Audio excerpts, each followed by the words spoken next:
बच्चों question number 1 है find magnitude of A vector cross B vector if A vector equal to I cap minus 7 J cap plus 7 K cap and B vector equal to 3 I cap minus 2 J cap plus 2 K cap. तो कैसे solve करेंगे आइए देखते हैं। बच्चों question number 1 में सबसे पहले ए वेक्टर जो दिया है इसको मैं नोट करता हूं। तो ये आपका पास क्या है, आई कैप माइनस का 7 जे कैप और प्लस का 7 के कैप। ठीक है, तो ये आपका ए वेक्टर दिया है। एंड करके आपको क्या दिया है बच्चों, तो ये एंड करके दिया है बी वेक्टर इक्वल टू, तो ये आपका है 3 आई कैप माइनस का 2 जे कैप और क्या है साथ में है प्लस का 2 के कैप। ठीक है, अब आपको जो फाइंड आउट करना है वो क्या फाइंड आउट करना है, ए वेक्टर क्रॉस में बी वेक्टर। ठीक है, और उसका क्या करना है, मैग्नीट्यूड फाइंड आउट करना है। तो इसको आपको सबसे पहले क्या पढ़ना है ये देख लीजिए। तो इसको ए वेक्टर क्रॉस बी वेक्टर, तो इसका मतलब यह है कि ये क्रॉस प्रोडक्ट है बच्चों। तो क्रॉस प्रोडक्ट आप इसे पढ़ें, क्रॉस प्रोडक्ट ऑफ किसका, तो ए वेक्टर एंड करके पढ़ें किसका, बी वेक्टर। तो ये क्रॉस प्रोडक्ट है बच्चों ए वेक्टर और बी वेक्टर का, और ये आपका ये मैग्नीट्यूड। ठीक है, तो cross product of A vector and B vector कैसे फाइंड आउट करते हैं, तो आपको लिखना है देयरफॉर ए वेक्टर, ठीक है, क्रॉस करके ये आपका बी वेक्टर किसके इक्वल होगा। तो आपको क्या करना है, कैसे फाइंड आउट करेंगे, तो इसमें आपको डिटरमिनेंट का हेल्प से आप इसे फाइंड आउट करेंगे।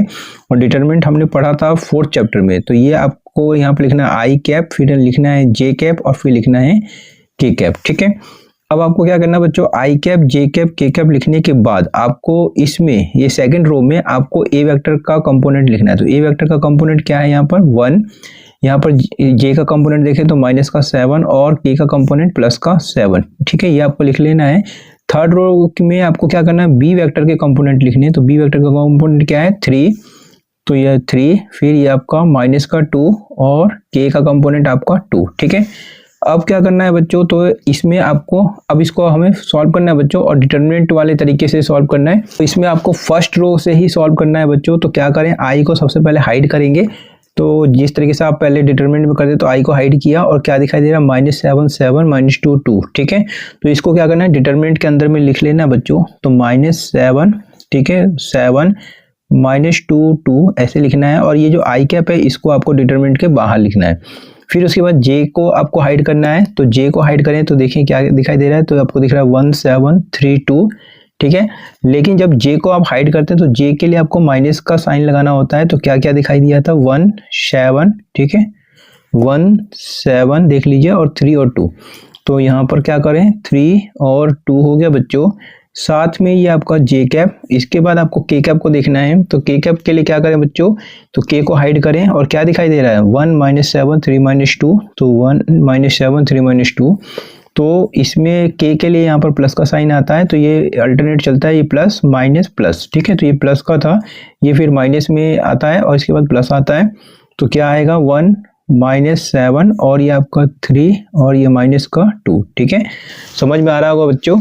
आगे बढ़ेंगे तो क्या होगा, अब इसका क्रॉस मल्टीप्लाई करें -7 का 2 से, तो माइनस का क्या करें, माइनस का 14 हो जाएगा। -2 का इससे करें तो -14, लेकिन सब्ट्रैक्शन एक आता है, सब्ट्रैक्ट करना होता है, तो इसके लिए आपको क्या हो जाएगा, ये प्लस का 14 हो जाएगा। ठीक है, और ये आपका हो जाएगा आई कैप। उम्मीद करता हूँ बच्चों समझ में आ रहा हो। फिर से बता देता हूँ, -7 का 2 से मल्टीप्लाई किया -14। ठीक है, फिर -2 का 7 से किया तो -14 आ रहा था, लेकिन क्योंकि हमें इसे क्या करना है, इस प्रोडक्ट को इसमें से सब्ट्रैक्ट करना था, तो ये माइनस और माइनस यहाँ पर बन गया प्लस। ठीक है, यहाँ पर करते हैं तो क्या होगा बच्चों, ब्रैकेट और 1 का मल्टीप्लाई 2 से 2 3 का मल्टीप्लाई 7 से, तो ये आपका 21, ये आपका जे कैप। और इसके बाद यहाँ पर करेंगे बच्चों, तो यहाँ पर भी के कैप लगाना होगा। ठीक है, अब क्या करें, 1 का -2 से तो माइनस का 2, अब इसका मल्टीप्लाई करें तो माइनस का 21 आ रहा है, लेकिन माइनस सब्ट्रैक्ट करने के कारण करना है, तो ये आपका प्लस का हो जाएगा बच्चों, प्लस का 21 हो जाएगा और ये आपका के कैप। ठीक है, सॉल्व करें तो ये क्या हो जाएगा, 0, तो ये आपका 0 आई कैप। यहाँ पर करें तो माइनस का 19, तो माइनस और ये आपका ये माइनस और माइनस प्लस हो जाएगा, तो प्लस का 19 जे कैप होगा बच्चों।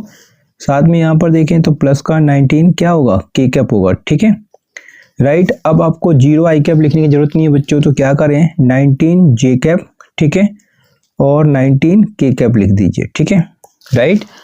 इसके बाद यहाँ पर देखिए बच्चों, तो आपको फाइंड आउट क्या करना था, ए वेक्टर क्रॉस बी वेक्टर का मैग्नीट्यूड। तो ये वेक्टर के फॉर्म में आ चुका है, ए वेक्टर क्रॉस बी वेक्टर हमने फाइंड आउट कर लिया। अब इसका मैग्नीट्यूड फाइंड आउट करेंगे बच्चों।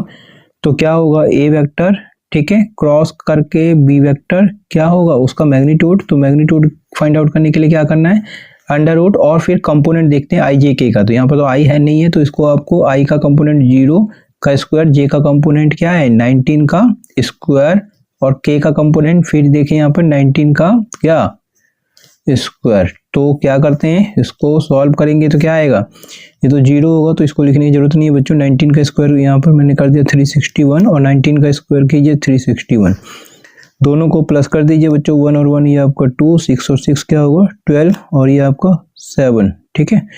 तो इस तरीके से 722 आ रहा है। इसका फैक्टर करें, देखें कि ये अंडर रूट से कुछ बाहर फैक्टर कोई जा रहा है क्या।